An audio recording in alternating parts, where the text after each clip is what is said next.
welcome. Raise your inner game today. I'm David Levin. This is our Friday episode, so we are talking about the inner game of life. Tuesdays are for the mental game of sports and competition. Fridays are for the rest of our lives. So how is your inner game this week? How are you doing? I hope things are well. You're enjoying your summer.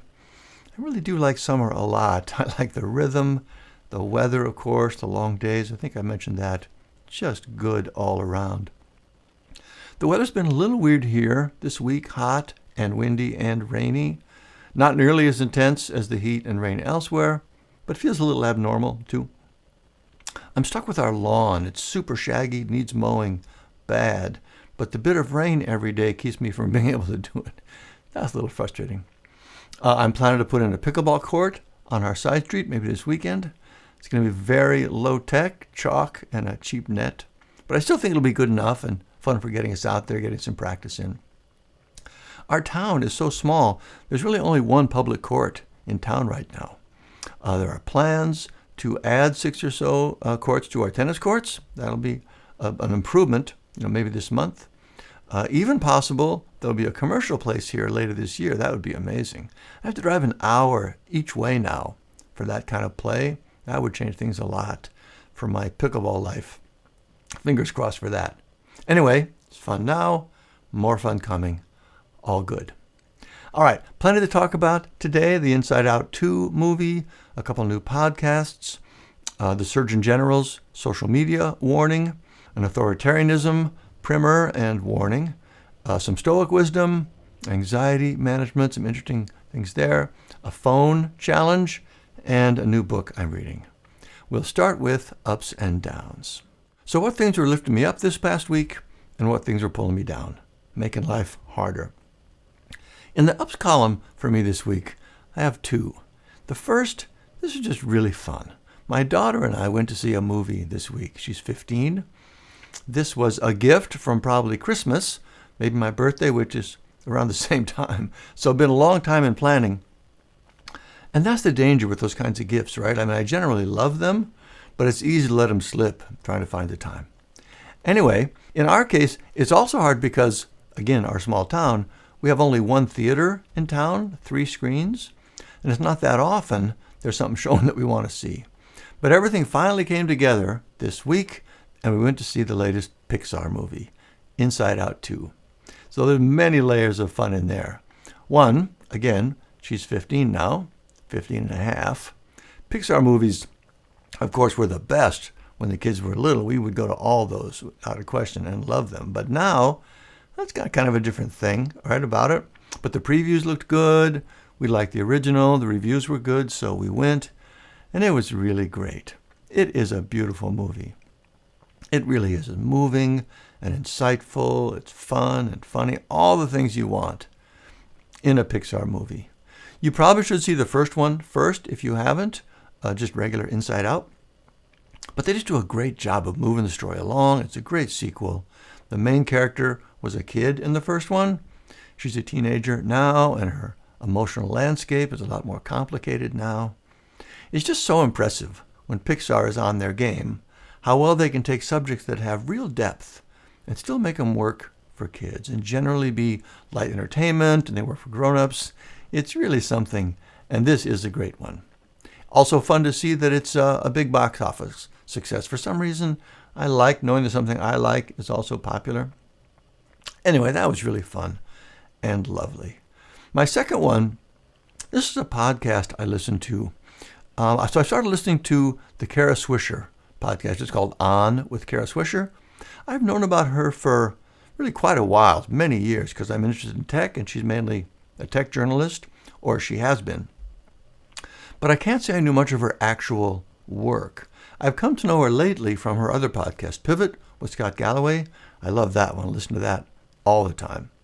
But I'd never listened to her just interviewing guests herself, and she's really good. I mean, she might be the best interviewer I've ever heard in this format, for real.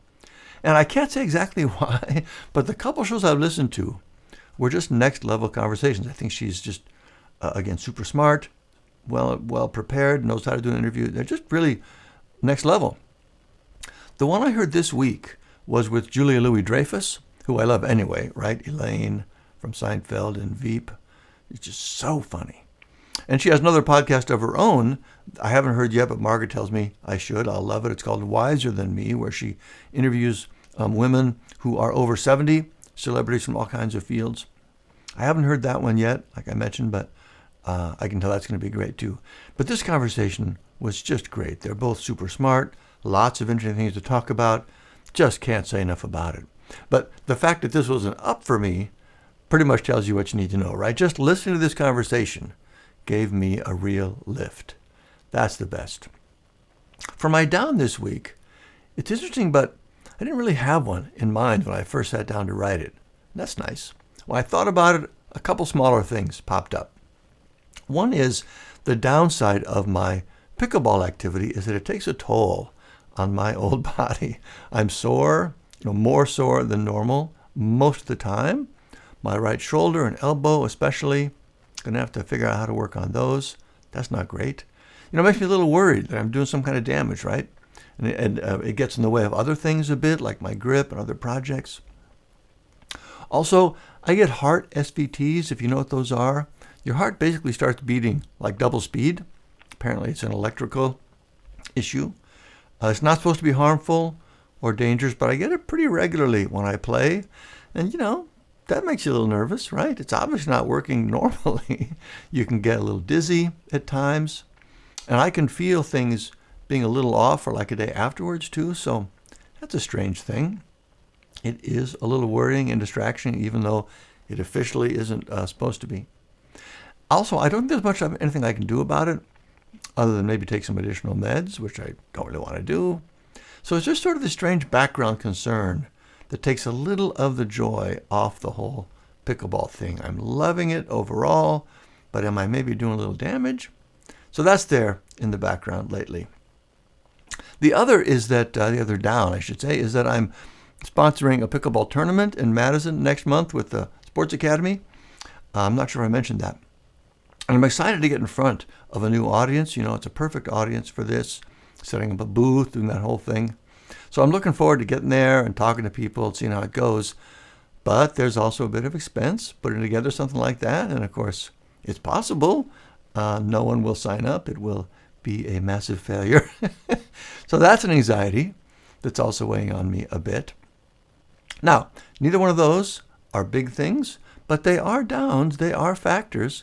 And how I'm feeling one moment to the next is a downward force I have to overcome to stay positive and be the person I want to be.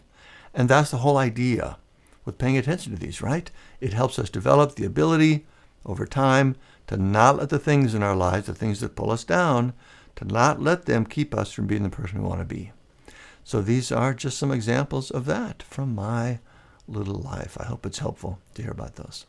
Anyway, those are my ups and downs this week. Next up, top stories.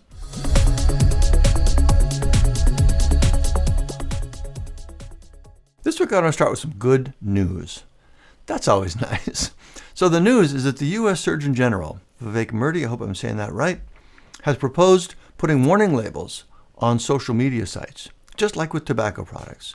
Actual warning labels saying that the sites are a mental health risk for children. That is very good news. I'm not the only one on this, but I've been saying for a long time that big tech is pretty much the same as big tobacco in this sense. They're intentionally creating an addictive product that is harmful to our health and avoiding taking any responsibility for it. So this is a great step. We need more and more things like this. The real problem, I think, is the algorithm and that it's connected to a free service. So the actual thing that's being sold and monetized is our attention. And our psychology is just not built for that, especially when we're young. When an algorithm optimizes for attention, it gives us the kind of information we can't resist, which is negative and sensational and triggers our emotions, especially anger, outrage, and negative emotions. So for a solution, warning labels are a great start. We also need to let companies be held accountable for the damage. You probably know, but they are protected by law right now from being sued for damages from their content. It's called Section 230, and that needs to be repealed.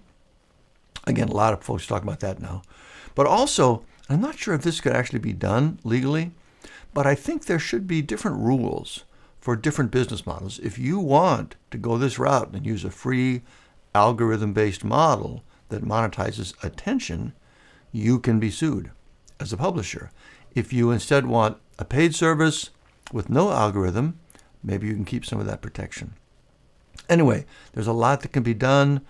From what I'm hearing, there's also rare bipartisan support for progress on this, rare good news. And this step from the Surgeon General is an excellent part of that.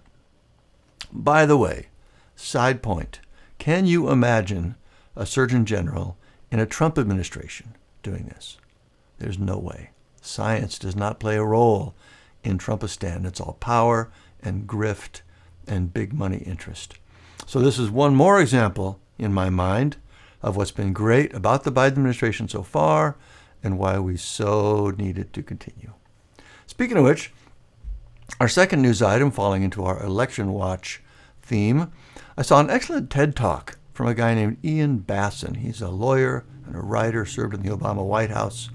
The talk was called The Authoritarian Playbook, and it was really fascinating. Somewhat disturbing, of course, as you can imagine, but also surprisingly positive and helpful. So he says there are 7 pieces to the authoritarian playbook that we've seen in many places around the world. They all follow the same pattern, and we're also seeing all 7 here. The 7 elements are politicizing institutions, Justice Department, health, education, etc. Definitely seeing that. Misinformation, and that's basically the definition of Donald Trump, right? Every word that comes out of his mouth, and that's just an observable fact.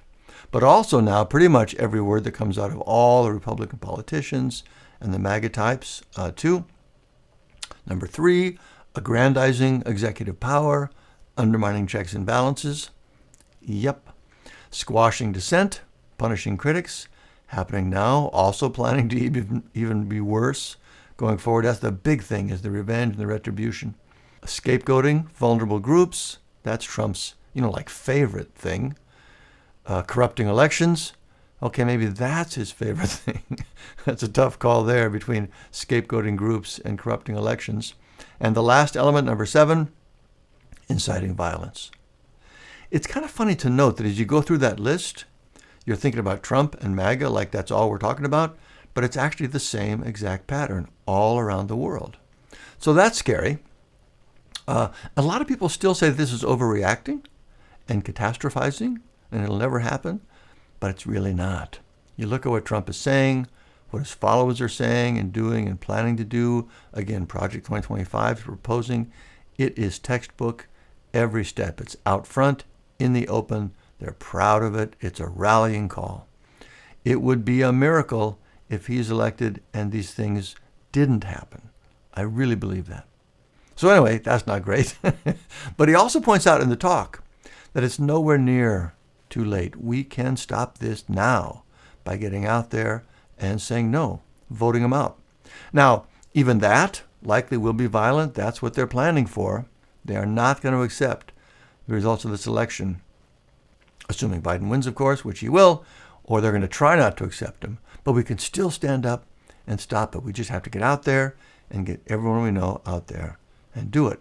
But he even goes farther than that. Not only is it possible to stop this, and of course we have to do that, but it's very possible that our democracy and all the good that it can be and do will come out the other side stronger than it is now. We can take what we're learning and make things noticeably better for the people who come after us. I haven't heard that perspective before. The best case I ever hear and think myself is basically that we're just going to maybe dodge a bullet, right? But this adds a nice element of hope to the situation that I was happy to hear. So again, all hands on deck, no doubt about that, no choice but to win this election, up and down the ballot. But this adds a nice new positive reason to do it too. I liked that.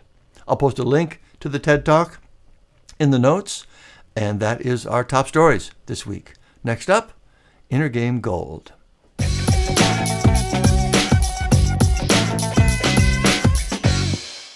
All right, last week we talked about the quote from Leo Tolstoy that I have in the Raise Your Inner Game book, "The ultimate purpose in life is to serve humanity." I always love the effect that thought has on me. This week, another helpful perspective, this time from the Stoics. The idea is Amor Fati, love the fates, good, bad, in between. It's all life, it's all great. We love it. Now this can take a little explaining. When bad things happen, I don't think the idea is to say this is good necessarily. I'm happy about it. Because a lot of times that's just simply not going to be the case, right? I'm never happy about being sick. For example, I never want someone to be hurt physically or emotionally. It's not that those things are good. It's just that they are part of life for everyone. And life is rich and beautiful and great, and we love it. It can still be a little hard to really embrace that with life in general. The way the idea is helping me specifically lately is, like pretty much everything else, playing pickleball. I'm working on taking everything that happens, all my mistakes, all the losses, and seeing it in the moment as just part of the fun. I may not like it. I wish I hadn't hit that shot into the net. I wish we hadn't gotten stomped that game, but it's still fun. I'm loving it. And I'm doing this right then, in the moment, as it happens. I'm in the game. I'm playing terribly. I'm bumming out. I'll check that and say to myself, nope, it's great, having fun, it's great, I love it. I'll put a smile on my face, and it really helps. So I see this as a natural extension of the Amor Fati idea. Whatever happens, it's all life. It's all part of the fun. Don't just seek to endure it, to survive. Try to turn it around and actually love it. Again, not saying it's easy, but I do find it helpful. So that's our Inner Game Gold this week. Think about that one a bit. See if that does something positive for you like it has for me. Amor Fati, love the fates. And then next up, we will talk Raise Your Outer Game.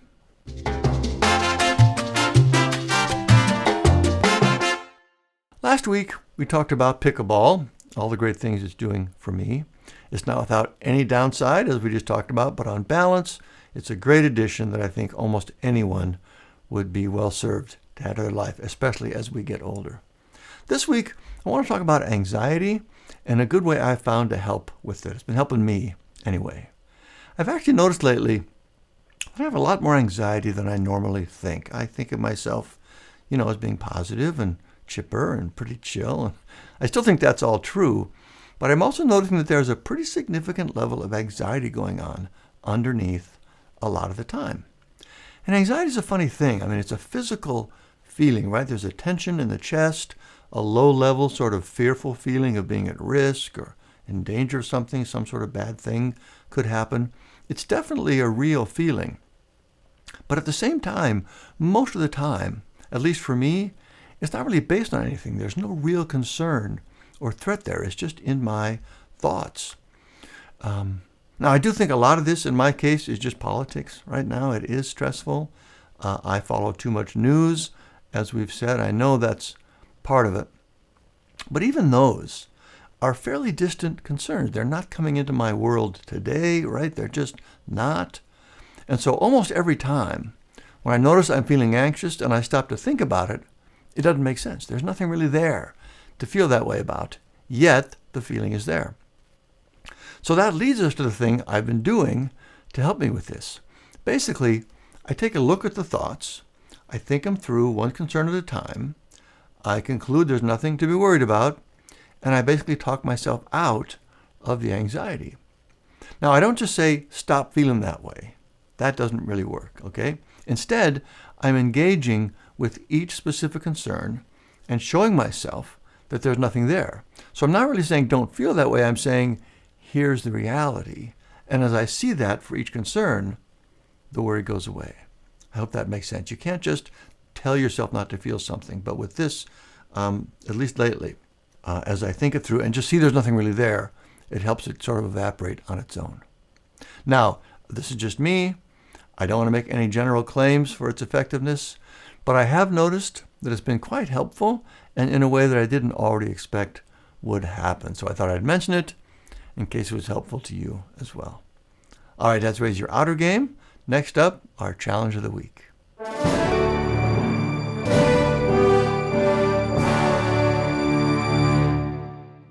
This week, I want you to do something that might be almost impossible, which is to limit your phone use. Now, some of you are thinking, no problem. I hardly use it anyway. Not a problem for me. I'm way ahead of you on that. And if that's you, I salute you. I really do. I take some comfort in thinking I'm not as addicted as others, but I still check it a lot. And not because I need to. I don't actually get that much inbound stuff. I check it in case there's something there. I'm looking for anything of interest. So anyway, here's the challenge. In some form or another, limit your use to specified times. If you need to check your phone regularly throughout the day for work or something else, try only doing it in the last 10 minutes of every hour, for example. If you don't need to check it that much, maybe you could say just 3 times a day, morning, lunch break, evening. Everything else, we don't check it. That's it. Everyone has their own situation, but the idea is to change your approach and your engagement with it from being unconscious, whenever it strikes you, to doing it intentionally at times you decided. You see the difference? That's the real key, shifting from unconscious to conscious action. This can be super powerful on a couple of levels, so give this a try this week. See what you make of it. I think you will be impressed with what it does. All right, next up, highly recommended.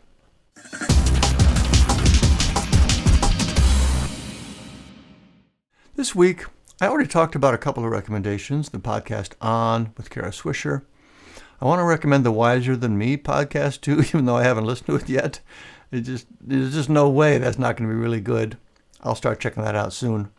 Also mentioned Inside Out 2, the movie, the Pixar movie. Highly recommended. Lovely, clever, touching, insightful. See the first one first, for sure, but if you like that, I'm sure you'll like this one too. I honestly think it's probably a better movie overall. Just so nice, so good. I mentioned the show Manhunt earlier. Finished that up this week. Really good. Well done. Important. Recommend that too for sure. Another show, I think I mentioned, Dark Matter on Apple TV. Margaret and I watched the latest episode last night. That has turned into one of the most amazing things we've ever seen. It is just crazy, mind-bending, and engaging. Just really loving that. I'm also reading a book that I'm finally excited about enough to mention. Harlan Coben is the author. The book is Think Twice, the latest in his Myron Bolitar series. The thing that jumped out at me is that he's just such a good writer. No joke. 1 or 2 pages in, it was almost a relief to be reading something so well done. Right out of the gate, there's just a huge difference. And it really was a relief compared to the other books I've been reading lately, where you have to give it some time and maybe it never really gets going all that well, or it's action, but the characters don't feel real. Anyway, I'm not even a quarter into this one yet, but I've read a lot of his books and all of them in this series, I'm pretty sure. And I know it's going to be great. It's entertaining, exciting, surprising, satisfying, great characters. Just really fun all the way through. He is really good, and I really appreciate it. All right, that's highly recommended. This week, plenty of good stuff in there. Nice to have things like that to share. Reminder again to check out the Raise Your Inner Game book if you could use some help with your mental game or the Sports Academy training. If you play sports, there's links to all of that in the notes. Otherwise, that's it for this week. I hope you have a great week ahead. Keep up the good work. I will talk to you next time.